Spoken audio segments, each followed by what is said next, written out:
Assalamualaikum warahmatullahi wabarakatuh. Apa kabar teman-teman mahasiswa STB Global Mulai Cikarang? Semoga dalam keadaan sehat dan dalam keadaan yang lebih baik.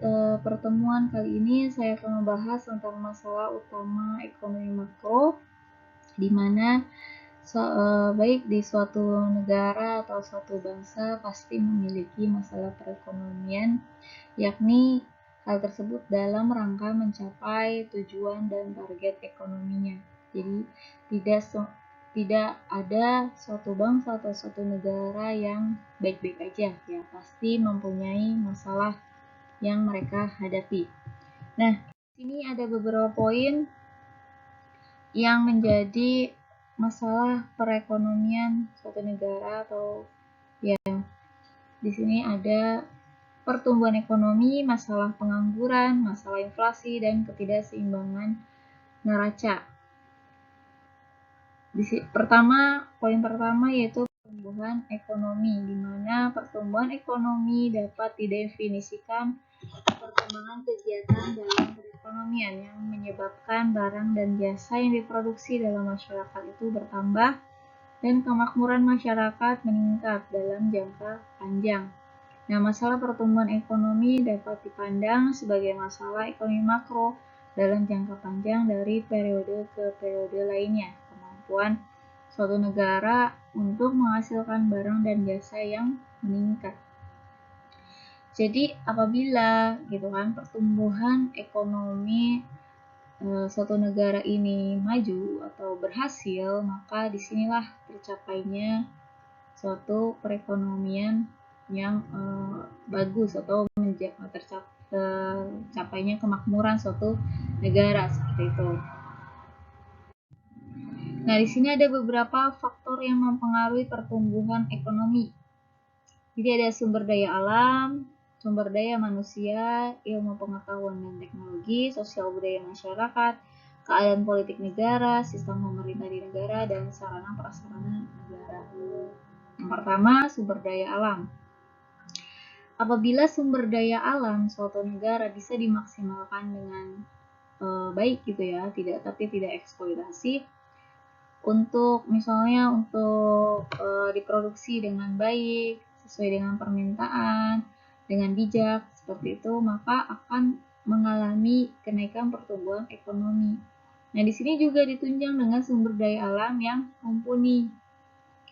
Sumber daya manusia yang mumpuni, yang mereka misalnya kreatif memaksimalkan sumber daya alam yang terbatas, tetapi dengan SDM yang memadai, SDM yang pandai sehingga memaksimalkan suatu barang yang bernilai tinggi. Nah, lanjut, ini juga ditunjang dengan ilmu pengetahuan dan teknologi, jadi saling berkaitan satu dengan lainnya, sosial budaya masyarakat. Nah, terus keadaan politik negara. Apabila suatu negara mempunyai keadaan politik yang stabil, tidak adanya korupsi, terus tidak adanya ada nepotisme, kolusi dan sebagainya, stabil sehingga pertumbuhan ekonomi pun akan cepat meningkat. Nah, sistem pemerintahan di negara ini juga berkaitan dengan suatu negara itu mengeluarkan kebijakan-kebijakan yang bagus untuk menunjang kemakmuran masyarakat.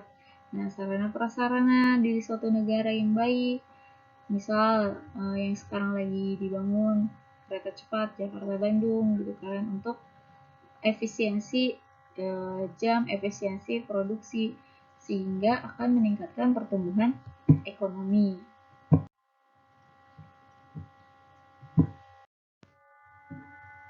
Selanjutnya ada indikator yang digunakan untuk mengetahui pertumbuhan ekonomi suatu negara adalah dengan menggunakan tingkat produksi domestik bruto. Kenapa di sini menggunakan PDB?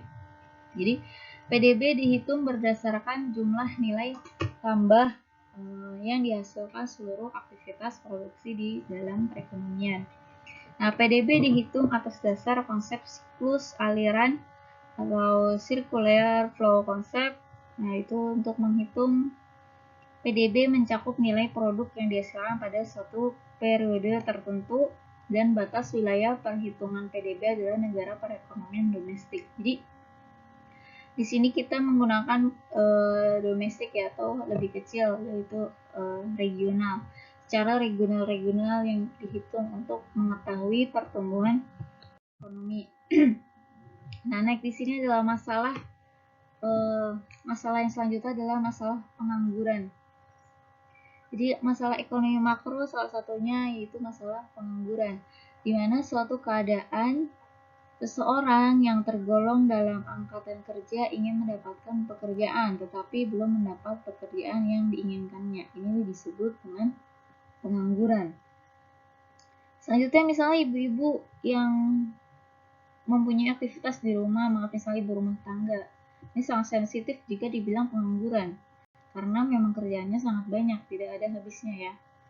Kayak di sini dibilang pengangguran yang sukarela. Tuh.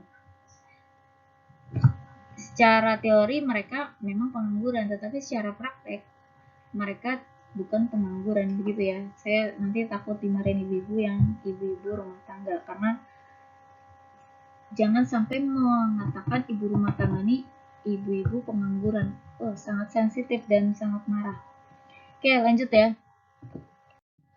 Nah, faktor-faktor penyebab pengangguran itu ada pengangguran di sini timbul sebagai salah satu faktor penyebab utamanya, yaitu terjadinya kekurangan pengeluaran agregat. Nah, bagaimana ya? Ya karena tidak ada permintaan dari suatu konsumen akan suatu produk, sehingga produksi pun akan berkurang. Nah, produksi yang berkurang akan mengakibatkan tidak digunakannya tenaga kerja. Oleh karena itu terjadilah penyebab pengangguran. Nah, para pengusaha salah satu agen yang mendorong pengeluaran akan melakukan pengeluaran investasi apabila dapat memberikan keuntungan para pengusaha. Jadi apabila nih misal investor mendapatkan modal untuk mengembangkan investasinya. Nah, dari hal ini mereka para investor akan membutuhkan tenaga kerja untuk menghasilkan suatu produksi. Nah, keuntungan tersebut hanya dapat diperoleh apabila para investor tersebut dapat menjual barang dan jasa yang diproduksinya. Nah, semakin besar permintaan barang dan jasa yang diminta, akan semakin banyak barang dan jasa yang diproduksi, dan kenaikan produksi akan mendorong penggunaan tenaga kerja juga meningkat. Jadi ada kaitannya ya antara permintaan dan penawaran. Semakin tinggi, di sini dibilang semakin tinggi tingkat permintaan dari para konsumen, maka semakin tinggi pula tenaga kerja yang dibutuhkan. Untuk apa? Untuk menghasilkan suatu produksi yang diminta oleh para konsumen. Nah, apabila sebaliknya menurun permintaannya, maka tenaga kerja pun tidak dibutuhkan. Disinilah menjadinya penyebab pengangguran. Dampak pengangguran selanjutnya di sini akan mengurangi tingkat pendapatan masyarakat sebagai salah satu indikator kemakmuran suatu negara. Dan secara personal, pengangguran akan bertendensi mengurangi tingkat pengeluaran konsumsi masyarakat yang pada gilirannya akan mengurangi tingkat perputaran perekonomian. Nah, oleh karena itu, pemerintah akan berusaha membuat suatu kebijakan yang menggunakan seluruh tenaga kerja full atau full employment agar seluruh penduduk suatu negara dapat ikut serta dalam proses penggerakkan ekonomi. Nah, maksudnya gimana kok seluruh tenaga kerja full? Misal ya, pemerintah mengeluarkan kebijakan outsourcing gitu kan. Ya, saya kurang paham ya untuk kedepannya kebijakan ini bagaimana gitu. Mungkin outsourcing di sini kan pekerja ini kontrak, misal paling pendek 3 bulan gitu. 3 bulan selesai. Jadi ada satu golongan misalnya A, B, C, 3 bulan selesai. Nah, D, E, F yang tidak bekerja berputar, mendapat pekerjaan selanjutnya. Terus orang-orang yang selanjutnya belum mendapat pekerjaan akan mendapat pekerjaan lagi, karena ada bergantian yang sebelumnya tidak bekerja, dengan adanya lainnya. Misalnya kebijakan pemerintah tenaga kontrak berputar, yang belum pernah bekerja akan bekerja. Nah, yang bagaimana mengantisipasi misalnya mungkin ada beberapa yang dirugikan gitu kan, karena ada kebijakan tersebut. Tidak terus misalnya kerja tetap sampai misalnya pensiun. Nah, di sini karena menyeimbangi adanya pertumbuhan manusia juga. Semakin banyak pertumbuhan manusia tetapi tidak diimbangi dengan pertumbuhan ekonomi gitu kan. Tidak diimbangi dengan adanya perluasan tenaga kerja atau investor, penanaman modal asing atau penanaman dalam modal gitu kan, dalam negeri.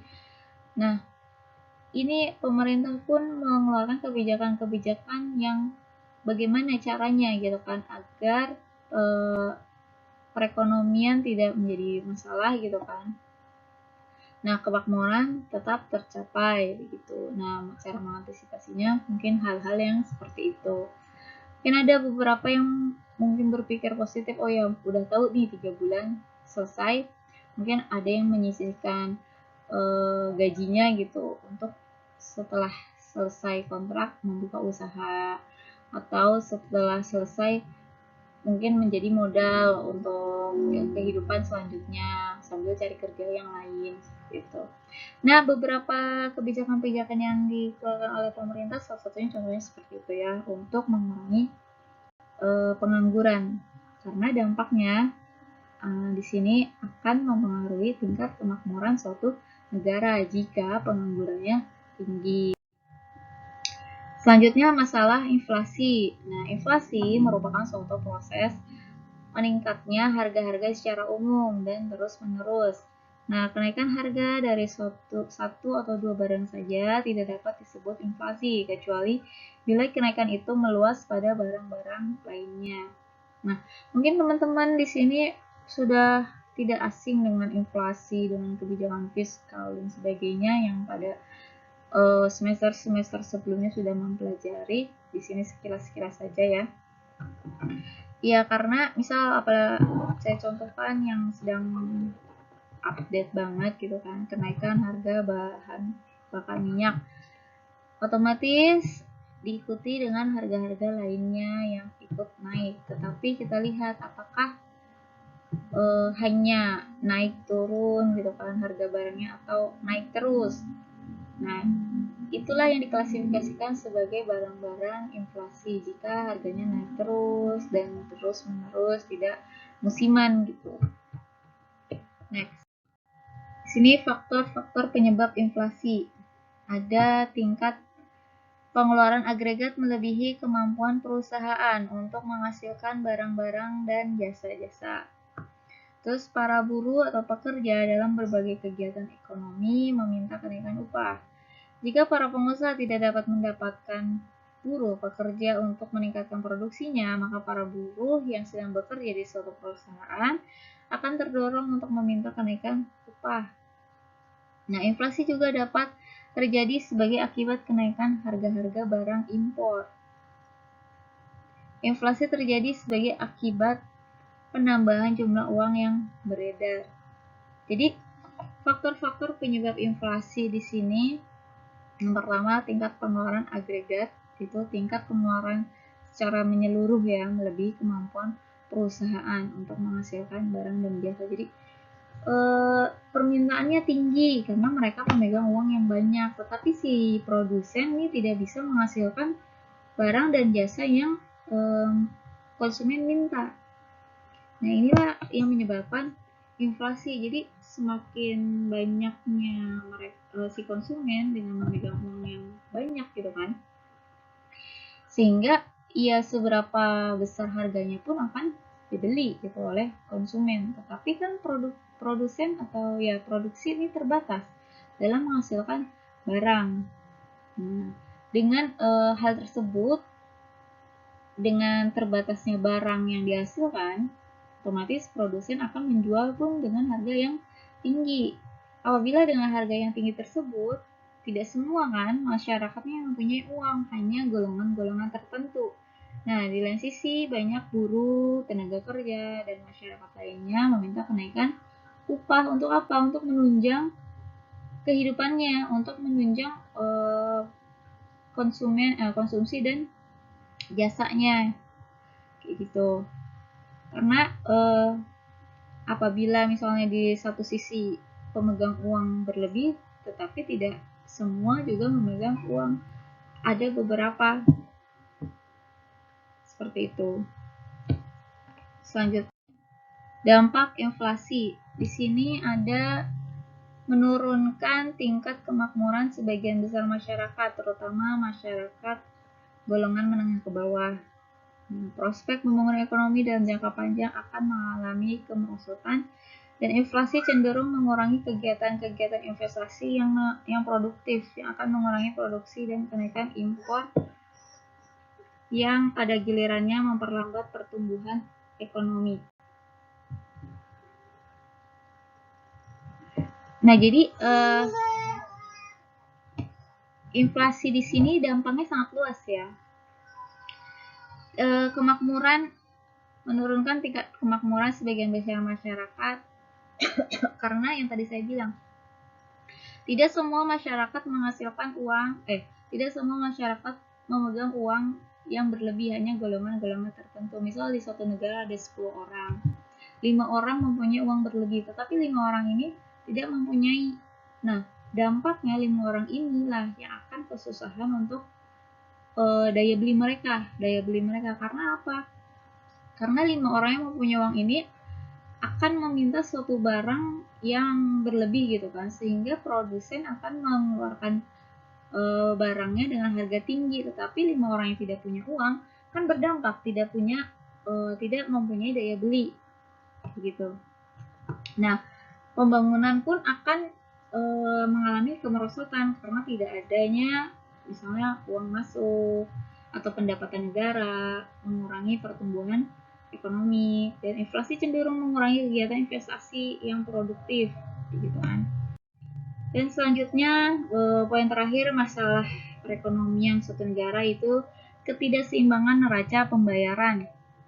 Di sini suatu kondisi perekonomian di mana impor lebih besar daripada ekspor atau aliran modal masuk keluar tidak seimbang sehingga menimbulkan defisit transaksi berjalan dialami suatu perekonomian, dan kondisi ini akan membuat kinerja perekonomian kurang baik, bahkan akan membahayakan perekonomian karena akan mengurangi devisa atau pendapatan nasional akan berkurang, yang akhirnya akan mengurangi kemakmuran masyarakat. Jadi ya, pendapatan negara berkurang karena kita tidak bisa menjual barang keluar negeri, bukan tidak bisa menjual, berkurang barang yang kita jual ke luar negeri sehingga pendapatan dalam negara pun akan berkurang. Nah, inilah yang terjadinya defisit negara seperti itu. Nah, hal-hal tersebutlah ya yang menjadi masalah-masalah, beberapa masalah yang dihadapi oleh suatu negara atau bangsa yang kita hadapi di Indonesia. Mungkin bisa kalian relate-kan dengan kehidupan kenyataan yang kalian alami gitu kan sekarang, yang menjadi masalah ekonomi itu apa aja. Nah, inilah teorinya, mungkin bisa kalian pahami dari penjelasan yang sudah saya paparkan pada hari ini. Baik, kurang lebihnya saya mohon maaf. Terima kasih. Assalamualaikum warahmatullahi wabarakatuh.